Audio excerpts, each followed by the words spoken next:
My name is Nishith Desai, Nishith Desai. I'm almost 32 years old. I was born in 27 June 1980. I was born in Dar es Salaam, Tanzania, and I grew up all my life, almost 26 years in Dar es Salaam, and then I came to London and to pursue my further studies. I finished my bachelor's here. I finished my master's in finance here. I'm doing my SEC as well, so I'm about to finish with the help of Allah by December. And as I told you before, I was born in Dar es Salaam itself, and I was born and brought up there, like almost my entire life before I came to London for 26 years. When I was young, I'd gone to a nursery school called Union Nursery School. I was there. I finished my nursery schooling there for 2 to 3 years something, and before I moved to primary school, which was Olympia Primary School. But then, most of my nursery 3 or 4 years I was in. I'd gone to Union Nursery School, which is in Dar es Salaam. There is the school is now it's known as like Al-Muntazir Islamic School. That's the same place I'd gone before when it was still almost talking about 20 years back, 22 years back for my nursery schooling.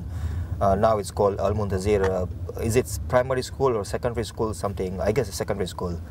I see my life as a journey from what I was born as in a Jain family, and practicing Jainism, and then slowly as time passed by, I reverted myself to a beautiful religion, Islam.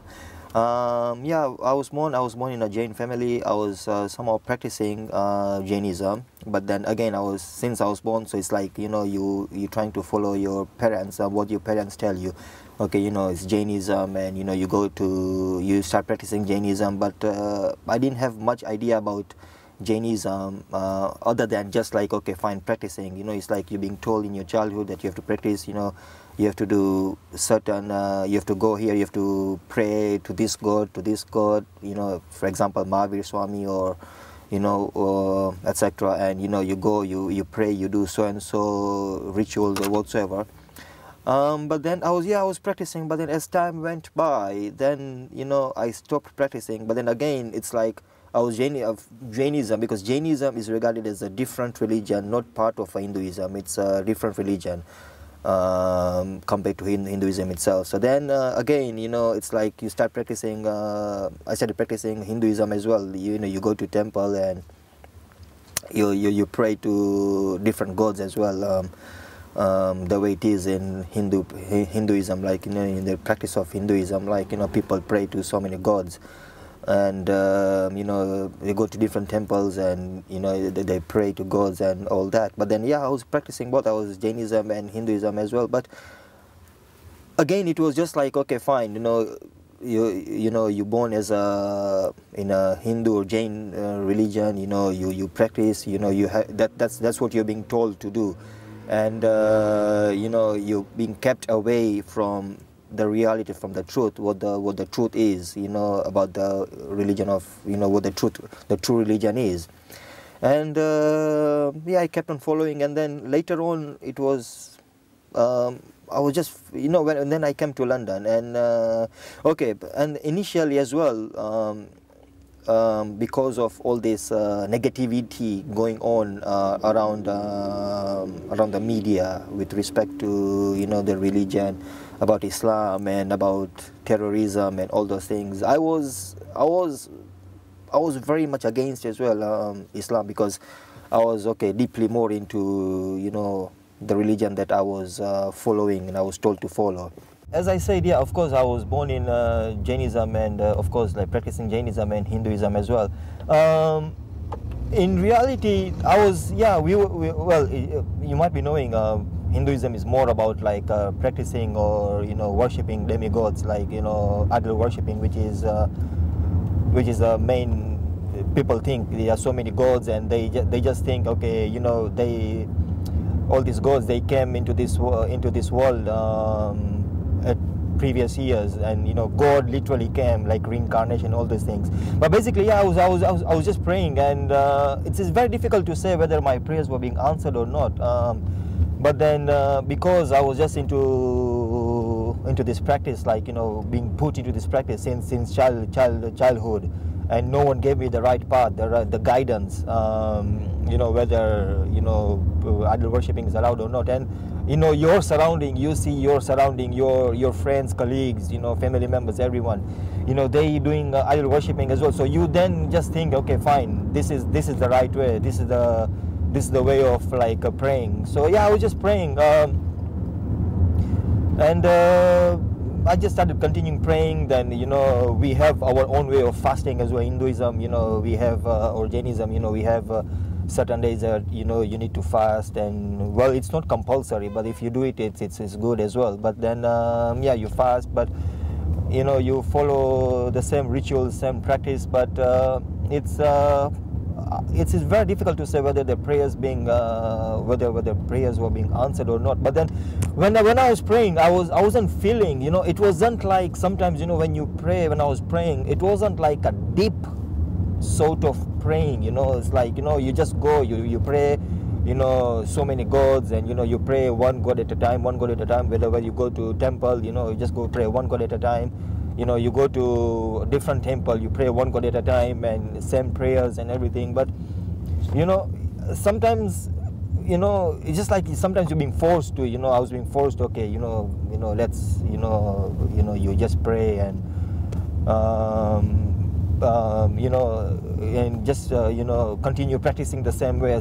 But in reality, I don't think so, whether the prayers were being accepted or accounted for. And maybe perhaps I don't know, but maybe perhaps God wanted maybe that maybe, you know, if your prayers are being answered or not, and that perhaps led me to the right path, rather than, you know, prayers being answered, and then I would have just been following the same and following same religion, and not coming to the right religion.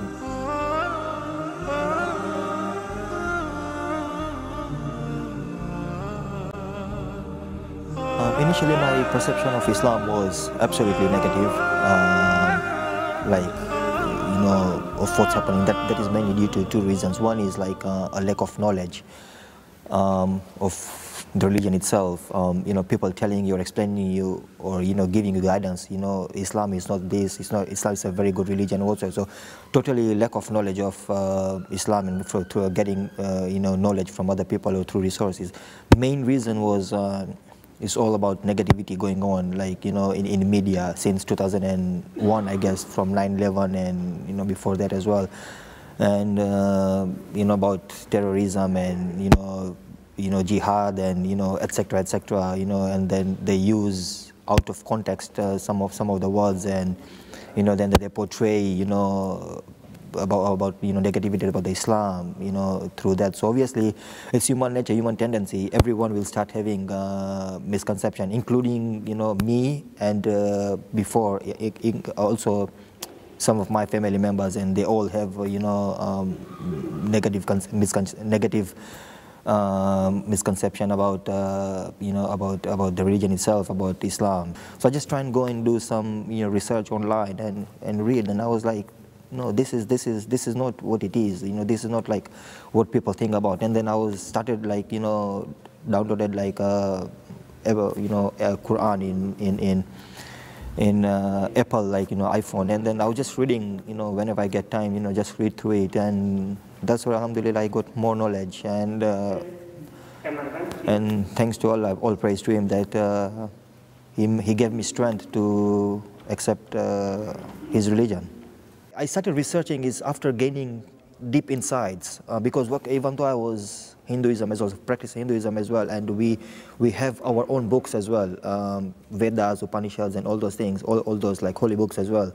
But then it also mentions everything, it prophesizes, you know, about the coming of Prophet Muhammad in those books, in our holy books, you know. and into it also prophet like coming of Prophet Muhammad, you know, in going to come, and you know you have to follow him and follow, you know, his books like the Holy Quran and his teaching and everything. So you have to follow that.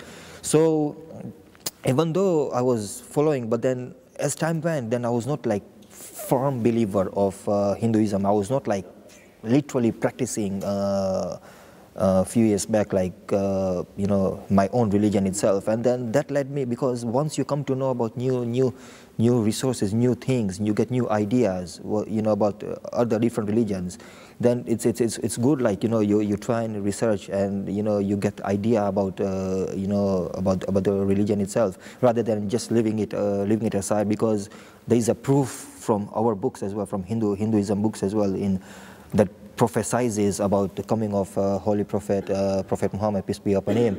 So that led me to research more, and that gained me more idea about Islam itself, and that's what, you know, gave me more strength to accept, you know, religion, Islam, and having, you know, read Quran as well, and mentioning everything about oneness of God, that Islam is the only religion, oneness of God, we have to follow Prophet Muhammad, peace be upon him, etc. So yeah, I just made up my mind, and I follow, you know, accepted Islam. And of course, at the same time, I was you know, going to get married to Shia girl as well. So that was also another reason as well for accepting Islam as well, so that, you know, we can follow the same religion going forward together.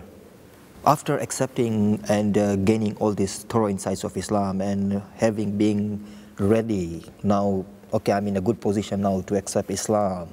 And so what we did, we did a 2-in-1 ceremony. That's on somewhere in 12th of January this year, 2012.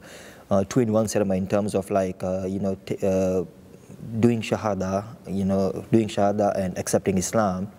And straight after doing Shahada and accepting Islam, we did a Nikah, which is like, you know, Nikah as well. And while doing Shahada, because I was already mentally prepared from before, and absolutely mentally prepared from before, you know, that I want to, you know, accept Islam, the Malim who was in charge of conducting the Nikah, he also asked me, and also through him, of course, we did the Shahada as itself. He also asked us, or asked me basically, that, you know, are you being forced to accept Islam, or is it because you are getting married to a Muslim girl? So is it like you are being forcefully, you are being forced to accept Islam because of her religion and through her parents or family members? And my answer was simply no, and there is no force. You know, no one is forcing me to accept Islam. It's all my personal will, you know, personal will to go, I mean, to accept Islam. And we did Shahada, and I accepted Islam at that time. And then thereafter we did Nikah. And when doing the Shahada, of course, and after Shahada, and, you know, because it's like a totally new religion, and, you know, it's like you are absolutely a new religion. You know, you don't know anything, you know, about prayers and, you know, how to live the Islamic life. Okay, number one, Islam is a very beautiful religion.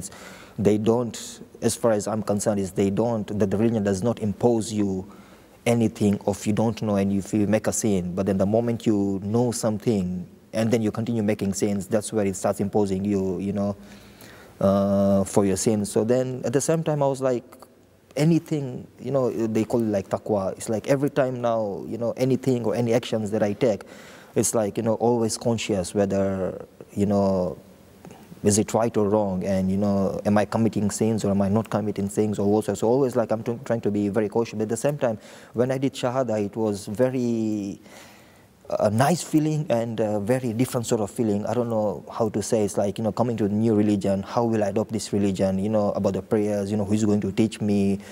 And then the main thing is, you know, when people come to know from my family members or so whatsoever that, you know, you have accepted Islam, you know, what the outcome would be. And so all these doubts, they were going in my mind, not doubts, but then all this thinking was going on in my mind. So, you know, how things will turn out. But then I took one step at a time, and thanks to Allah, so far things has been okay. I'm praying and, you know, trying to be cautious and not to make any sins or do any sins whatsoever. I'm trying to pray and, you know, trying to lead the life the way he wants, and the way Prophet has, you know, mentioned in his hadiths and as per the Quran as well. I'm trying to follow that. But yeah, so far the feeling was, at that time when I took the Shahada, the feeling was like a 50-50 sort of thing. You know, I was happy and a bit nervous as well, that, you know, how will I continue with the religion? Will I be able to, you know, continue, and, you know, the way Islam is, the way, you know, all the, you know, everything that you need to follow, will I be able to follow, and all these things. But mashallah, slowly I'm learning and trying to research, learn, you know, new things, try and ask people, you know, in the mosque or through resources, internet, and you know, get some new ideas. And that's where you know, I'm going on with my life so far. So far it's so good. That's all I can say. But the rest is, of course, up to Allah to forgive me, or if I committed any sins or so, which, of course, I don't know. I may be thinking I'm doing right, but it's all up to Him to forgive me or not. So, yeah.